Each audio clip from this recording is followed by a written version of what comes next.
Hey, what's going on, guys? Sniper here. Welcome back to another video. Today we're going to be doing another r/entitled parents. If you guys are enjoying this, make sure to smash the like button, subscribe, let me know what you guys want to see down below, and let's go ahead and hop into the first story. Alright, so this story is called Am I Overreacting? So backstory, I had my son at 17 with a boy who was not ready to be a father. Fine, I lived with my son's father's grandparents, my son's great-grandparents.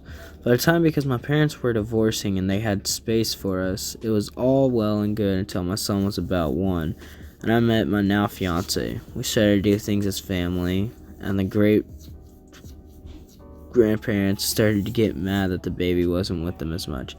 They about lost it when I moved out on my own. My son was 4, hadn't heard from his dad in over 3 years. And I got served papers from his father asking for full custody of my son. The paperwork was all filled out in the great-grandmother's handwriting. They even went so far as to write a letter to judge detailing every time they agreed to watch my son, and twisted it seem as thought I was flightly irresponsible mother. Further thing from the truth. Show up for court, and in the end, they get every other weekend and a day during the week and a week in the summer. I say they because the father would quite literally just drop my son off with the great-grandparents and leave. He is an alcoholic and would often not show up because of that reason. Even lost his license for a time and was still driving my son around. Ugh.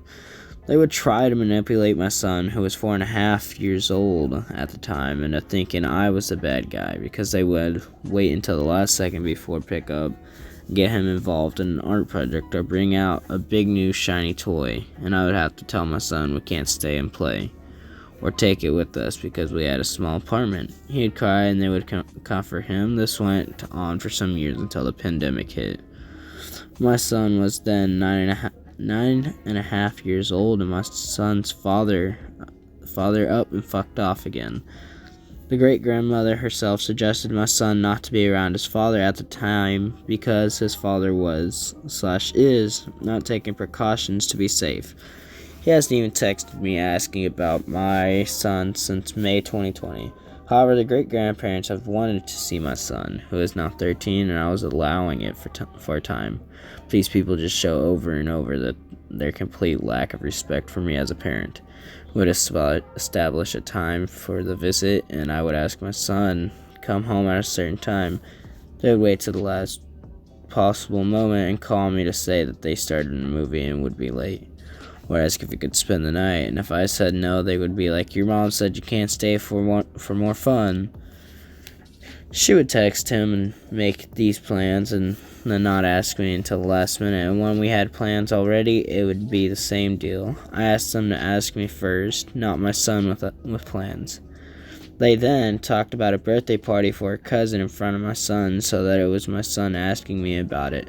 Then again, they will wait till the last minute to make the plans.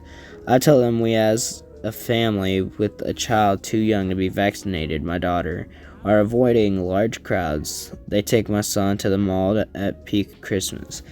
I tell them my son has a fever, he can't attend a basketball game. They call him and tell him to have his vaccine card ready, because they are going to try to convince me to let him go anyway. Then they tell him all the fun things he is going to do there. Of course, I didn't let him go. He was sick. This woman shows up at my house without telling me, and my sister was home with my daughter and scared the crap out of her. And when I told her not to show up at my house, she said, "Well, I didn't see any cars in the driveway, so I thought it was fine." They got on my case all the time, saying they don't know what my problem is, but they are my problem. The lack of respect they have for me. The last time they picked my son up, they told me they were going to take him to a place near me. But then I find out they took him about 45 minutes to an hour away, and didn't think that was something they should have clued me in on. I really don't want to send my son with them anymore. It's not like he is asking me to go there or see them. Am I overreacting? Edit: to clarify, we are no longer following the everyday weekend court order. Haven't since my son's father walked out again. My son seeing his great-grandparents is purely voluntary because I have no legal obligation to them, thankfully. Well then, That was quite interesting. So what it sounds like is that his great-grandparents are assholes that need to learn, hey, that's not my kid, blah, blah, I shouldn't be in control. Yeah, I can control him while he's here, but I can't just suddenly make plans while you guys have plans, and I know it, but I'm going to make you seem like the bad guy so your son loves me more. But what they don't realize is that 99% of the time, a kid is going to choose their parent over a grandparent. But you also have the kids that are like, hey, I want to spend time with my grandparents while I can, before it's too late. So, you have those kids, and it's perfectly fine. But grandparents just need to go away, bro. For the victim here, or whatever you want to call it, I'm sorry for you. User not found. Yeah, that's literally what their username is user not found. That's funny. Yeah, let's hop into the next story. Alright, so for this next story, it's called Entitled Dad Scolds an 11-year-old because of his entitled kid. This happened to me when I was 11 years old. Two young girls, 7 and 8 years old, that lived near me were playing outside in their yard, and it seemed fun, so I asked to join and they agreed. We were playing when the entitled kid, 7 years old, came and sat on the curb a couple meters from us. We knew how entitled EK is and didn't like her, but didn't want to exclude her, so we asked her if she wanted to play with us, and she refused. After 5 minutes, we thought it was odd that the entitled kid just sat there, so we asked her again, but she refused. Again, so we continued to play, ignoring her. Another 5 minutes later, entitled kid goes back to her house. We continue to play when we see entitled kid come back with her dad. Entitled dad. We don't really pay attention to them until they get closer, and entitled dad starts yelling, "Hey, if my daughter wants to play with you, she can." The entitled dad turns to me and tells me, "I know you're older, but it doesn't give you the right to reject my daughter from playing with you." I was so stressed to be yelled at by this big guy, so I started to cry and went back home. I told my mom, and it's the one moment during my dad's 1-week trip that she missed him the most, because my dad being away, she had to confront the entitled dad herself. I don't remember how it went between my mom and the entitled dad, but I can assure you that he didn't apologize, because who can trust my word when his entitled kid is so perfect, who would never lie to him for no reason? Man, I mean, even if you were excluding her, that's her prerogative, and your mom could have gone off on him for that. And, I mean, it's just bullshit, and, yeah, I think that story is pretty fucking stupid. Not the story, it's the, entitled dad and the entitled kid. Like, you were asked if you wanted to play, and you're gonna go cry to your dad saying, "Oh, daddy, they won't let me play with them. Can you please yell at them and get on to them?" Like, no, Patricia. They asked you to play, like, what do you expect them to do? Like, just sit there and be like, "Oh, no, we totally didn't ask her to play. We totally didn't say, hey, if you want, you can come play with us, we totally didn't say that." Y'all get where I'm coming from. Like, it's so stupid. Let's go ahead and hop into the next story. Mom thinks it'd be hilarious to have her hold up a sign saying he's been kidnapped. I'm a former police officer who had to retire due to being badly injured, but this was one of my last calls before the incident that forced me into retirement. I worked for a small town police department with only 5 or 6 officers on duty at a given time, and we each covered a vast swath of land. My beat mainly was rural area and county highway that passes throughout the little town. One clear sunny afternoon, I'm doing speed enforcement on the highway when my radio crackles to life of a possible kidnapping in progress. The dispatcher proceeds to provide the details of make and model of the car, including a female driver with short blonde hair. I proceed to get onto my computer to see if there are any more details given about this, and sure enough, there is in the call log. It provides even more details, saying our reporting party reports there is a young kid sitting in the hatchback part of the vehicle with a sign that says, "Help, I've been kidnapped, call 911." and their hands appeared to be tied together. While the call is within our jurisdiction, they're nowhere near me, so there is nothing I can do at the moment besides other officers and sheriff's deputies who are already looking for the vehicle. All is quiet for the next 10 minutes. Everybody's behaving themselves and driving the speed limit when my radio crackles to life again. We're getting another call regarding the reported kidnapping. They're now traveling south on County Highway 123, and my ears perk up. My heart starts to race as the vehicle is coming to my direction and will be here any minute. As I'm waiting for the call dispatch get 3 more calls for the fellow drivers who have seen this young kid holding up the "Help, I've been kidnapped" sign and had called 911 to report it. With the stretch of highway being very flat, I'm able to see cars miles and miles away, especially if I'm using binos. And sure enough, here comes the van, and as the van passes me, I can see the female driver who matches the description given by the RPs and the kid sitting up against the sidewall in the hatchback area. I don't pull out right away just in case this is an honest-to-God kidnapping. I don't want to spook the driver and get into a high-speed chase, not to mention I'm completely alone, and in this type of situation, you want to have a decent amount of backup in case they decide to run, shoot it out, or whatever. So I wait until she's a good mile or 2 away, and then I pull out and tail her from the distance until I can get some backup. Luckily, there's a highway patrol barracks not too far away, and they heard me call for assistance just as we passed the road that leads to the highway patrol barracks. I see 4 trooper vehicles pull out behind me, so I fall back and let the troopers take lead in the case.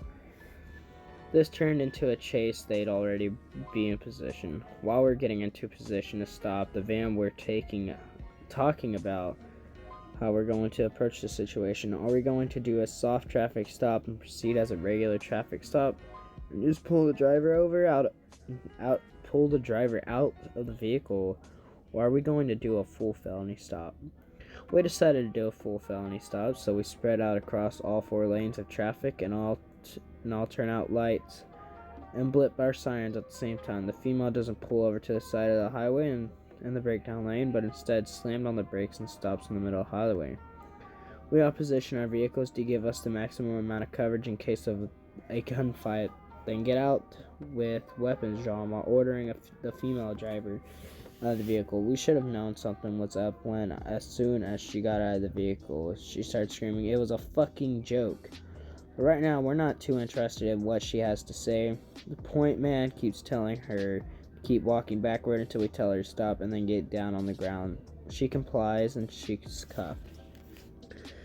Next, we turn out attention to the female passenger, whom we didn't know at the time as we couldn't see her face was the female driver's 13-year-old daughter. But none, we ordered her backward, get on the ground, and cuffed her. We did this for the next 4 passengers who were riding in the 4 seats in the back of the van.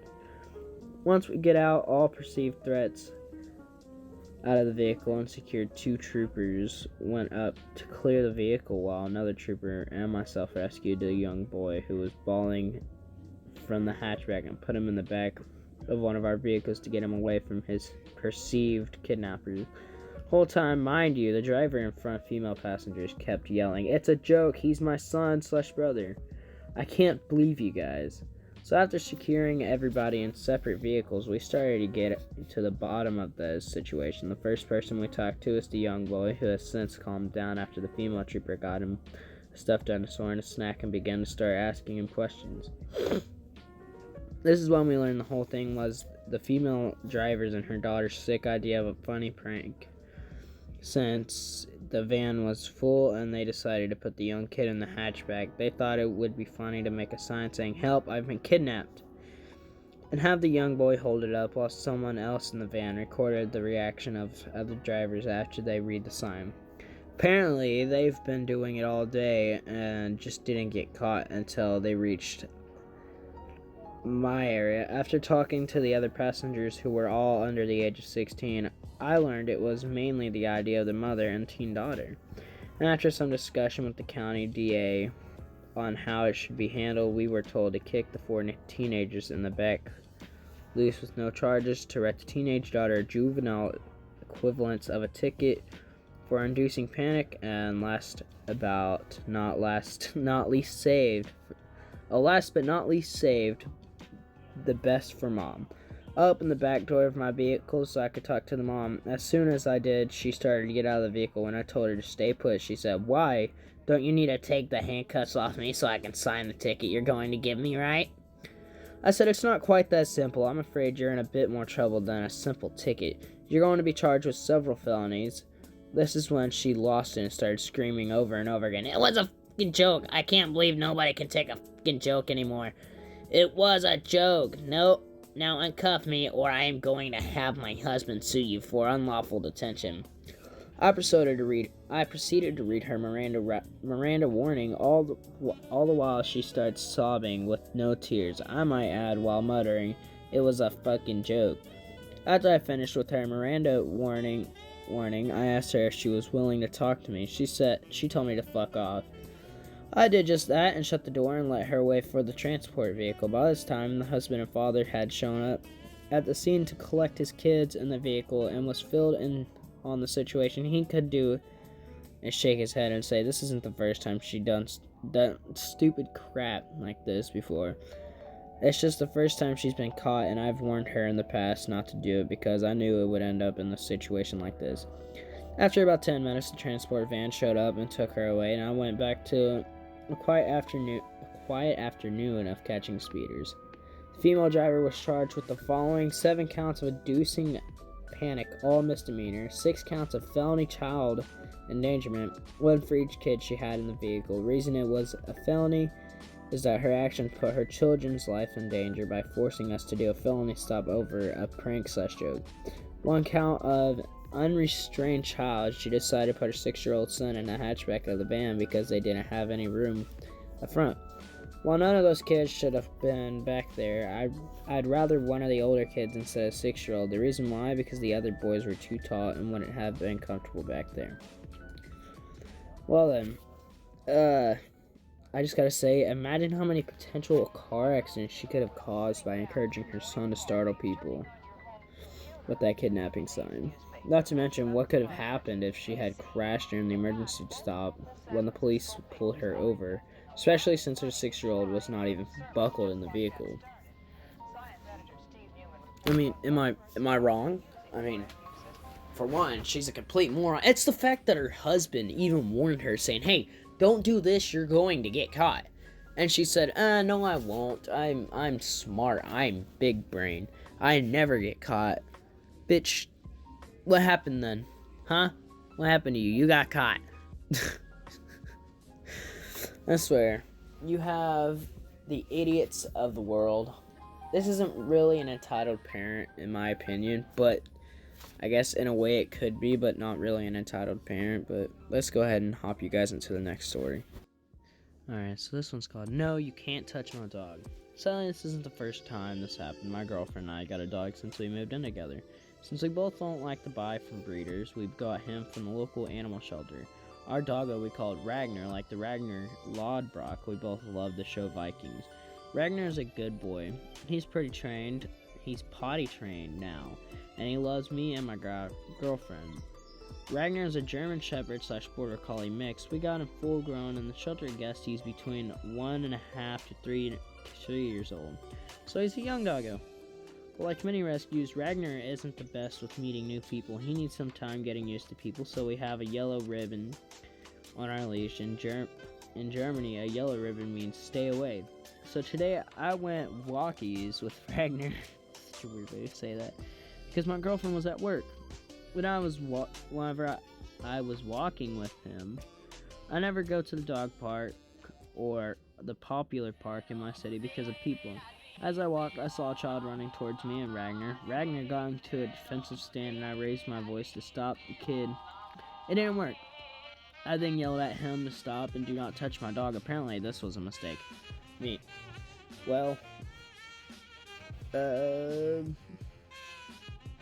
Entitled mother, "Don't yell at my kid." Entitled kid, "I want to pet the doggy." Entitled mother, "He just wants to pet the dog." The victim. No, don't you know what this means? I pointed to the ribbon. This means closer contact, not wanted. Entitled kid still tried to touch my dog. Me, don't you dare. Entitled mother, don't talk to my kid like that. Just let them pet the damn dog. Me, now this ribbon is there for a reason. He's not good with people. Entitled mother, well, if he's so dangerous, you shouldn't take him out or even have him. Oh, shut up, you idiot. Entitled mother, don't swear in front of my kid. You really worse German. Oh. Pretty much, she just said a worse swear word, but it was in German. My bad.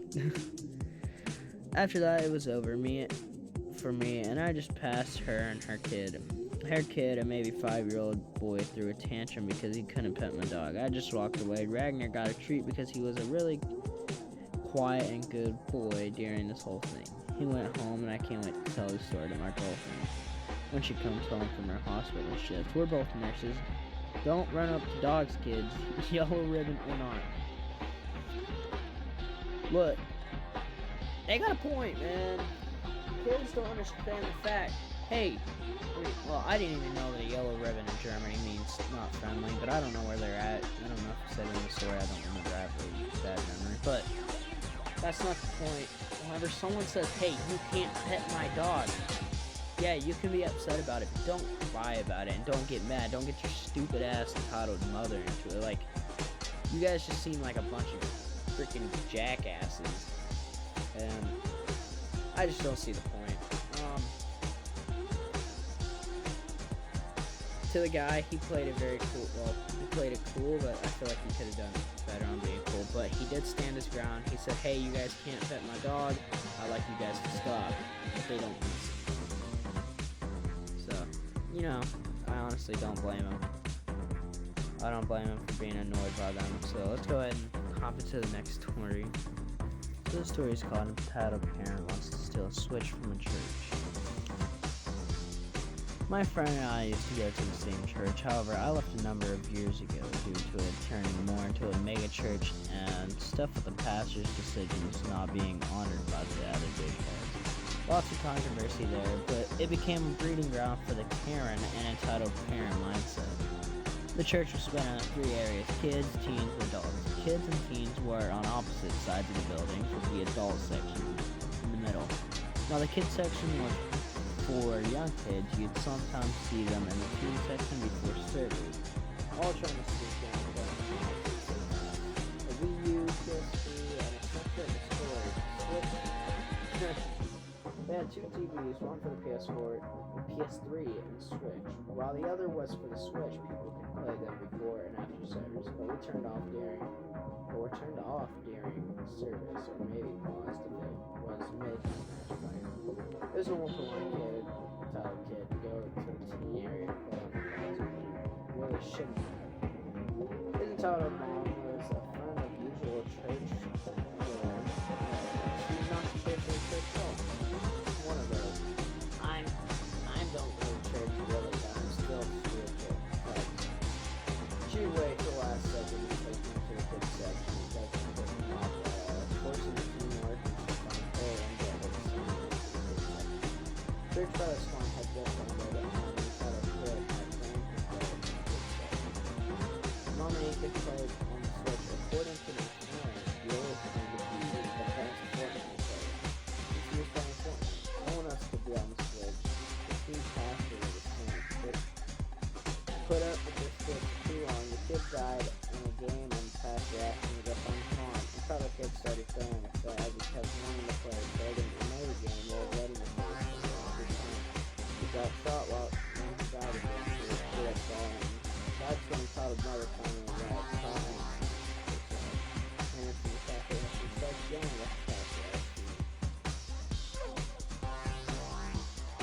What happened to her child? Everyone by this point is fed up as the kid tries not wanting to leave on top of losing, so he takes the switch out of his staff and keep playing when the pastor had to get involved. Pastor, hey, I know you want to play, but taking it out of his box is not allowed. Entitled mother, hey, he's only playing this game, so shut it. He's been good boy and service. We'll let him do it this after. Ma'am, this is not your home. Say it, and do as you please. I'm in charge of the team ministry, so I'm making a first healing. While the kids still yelling and screaming for a game, losing after game, and beginning to use harsh swears as entitled mother gasped. Entitled mother. How do you know those words? Entitled kid was totally shocked. I guess not remembering his mom was right there just saying, I don't know. Before they heard him die again, the kid was persistent, to say the least. My friend found it hilarious that she tried to hold it, and that caused much trouble. Her mother was overall embarrassed by her kid's words, so she took her kid's hand and began to walk away. But the switch was still in her son's hands, the pastor trying to stop her as she pretended not to hear him. But the greeters at the front entrance stopped her when they saw the pastor trying to stop her. After another meltdown by the kid, the mother gave back the switch and stormed out. My friend hadn't seen her near the teen section since, and her kid hasn't been seen at the church at all. Damn, bro. Imagine,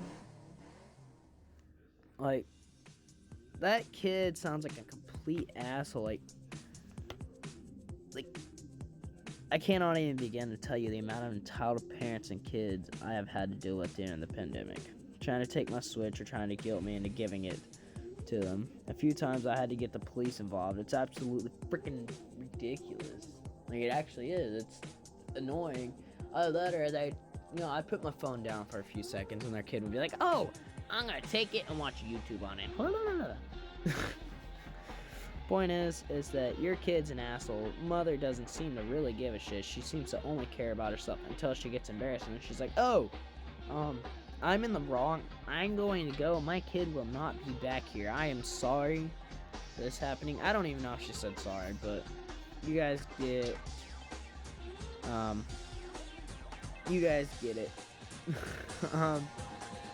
Yeah, that's really all I have to say. If you guys enjoyed, be sure to smash the like button, subscribe, comment down below what you guys want to see next. It's more likely going to be some more subreddits and stuff like that. I might do some other subreddits, you never know. But other than that, I hope everybody's having a great day. I hope everybody's doing amazing, and that's all I really have to say. So you guys enjoy watching me finish up this game and catch this dub. Also, one more thing before I go, y'all go ahead and check out the last video if you guys haven't seen it yet. Check out episode 1 of the Entitled Parents. It's really good. It's got some great stories. That's about it. Just subscribe, like, turn on post notifications. Let me know what you guys want to see next. Tell me if you guys got any game suggestions. I'd be more than happy to buy some games on my phone. Yes, these are recorded on mobile until I do get me a game system. But other than that, I'll see you guys in the next one. Peace out, guys.